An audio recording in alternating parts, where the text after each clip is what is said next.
খেলাধুলা নাচ হয়, তাহলে সেই খেলার মাঠে কোনো ইমাম সাহেব বা কোনো মুসল্লি কি বসতে পারবে? একজন প্রশ্নকারী প্রশ্ন করেছেন, খেলার মাঠে যদি গান বাজনা হয় তাহলে সেখানে কি যাওয়া যাবে বা খেলা দেখা যাবে? প্রিয় দিনী ভাইরা, এ কথা আপনারাই উত্তর দিতে পারবেন। তাআওয়ানু আলাল বিররি ওয়াত তাকওয়া ওয়া লা তাআওয়ানু আলাল ইসমি ওয়াল উদওয়ান। নেকির কাজে একে অপরকে সহযোগিতা করো, গুনাহের কাজে একে অপরকে সহযোগিতা করিও না। তো এখানে খেলাধুলা দেখাটা জরুরি নয়, তবে গান বাজনা শোনা থেকে বিরত থাকাটা জরুরি। তাই এ ধরনের খেলায় যাওয়া যাবে না। আমি দেখেন, এগুলো বিষয়ে প্রতিটির উত্তর 10 মিনিট 15 মিনিট হতে পারে, আমি শর্ট করে দিচ্ছি। হ্যাঁ, হচ্ছে নামাজ পড়ার সময় এদিক ওদিক তাকালে নামাজ হবে কি? খুবই গুরুত্বপূর্ণ প্রশ্ন। নামাজের সময়ে যদি এদিক ওদিক তাকায় তাহলে নামাজ হবে কি হবে না? এদিক ওদিক তাকানোটা দুই ধরনের হতে পারে। এক, খুব বেশি হচ্ছে বিনা কারণে একদম চালিয়ে যাচ্ছে, তো নামাজ বাতিল, নামাজ হবে না। কিন্তু যদি প্রয়োজনে সামান্য কোনো কারণে এদিক ওদিক হয়ে যায়, নামাজ হয়ে যাবে, নামাজ বাতিল হবে না। হালকা যদি এদিক ওদিক হয়ে যায়, হালকা যদি এদিক ওদিক হয়ে যায় তাতে নামাজ ভঙ্গ হবে না। কিন্তু বিনা কারণে, মানে কোনো কারণে হালকা এদিক ওদিক করছে আর কি, হালকা এদিকে, তো এটা হচ্ছে মাকরুহ, অপছন্দনীয় কাজ। এই কাজটা করবেন না, এগুলো থেকে দূরে থাকবেন।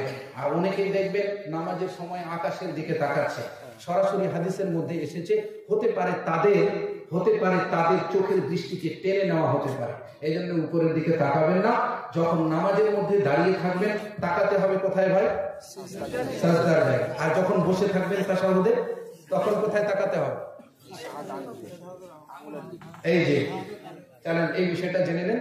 আমিও ছিলাম এই ভুলের মধ্যে, কিন্তু আলহামদুলিল্লাহ যতই শিক্ষা অর্জন করছি ততই জানা যাচ্ছে। সেটা কি, যে এই যে আঙ্গুলটা আমরা হারকাত করি, নড়াচড়া করি, এর বেশি যেন না যায়। যখন তাশাহুদের মধ্যে থাকবো তখন সাজদায় তাকাতে হবে, আমাদের দৃষ্টিটা যেন এর বেশি না যায়।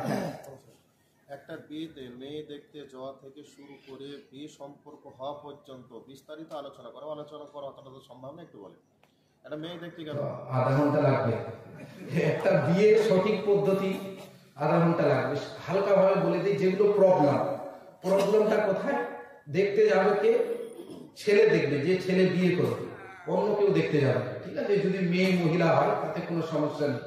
যে বিয়ে করবে সে যাবে দেখতে, তার সঙ্গে কাউকে নিয়ে যাবে।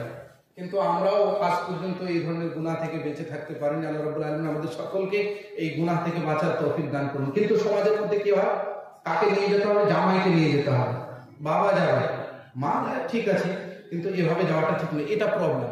দ্বিতীয় নম্বর প্রবলেম কি, যে আজও মুসলিমদের মধ্যে মেয়েকেও কবুল করানো হয়, 4-5 জন মিলে যায় আর মেয়ের কাছ থেকে শুনে আছে। মনে রাখবেন, যার বিয়ে প্রথম হচ্ছে, তালাক হয়নি বা স্বামী মারা যায়নি, প্রথম বিয়ে হচ্ছে, প্রথম বিয়ে হওয়ার অনুমতি কিভাবে মেয়ের কাছ থেকে পাওয়া যাবে? সরাসরি হাদিসের মধ্যে বলা হয়েছে, সোমাতো ইজনুহা সোমাতোহা, তার চুপ থাকাটাই হচ্ছে অনুমতি।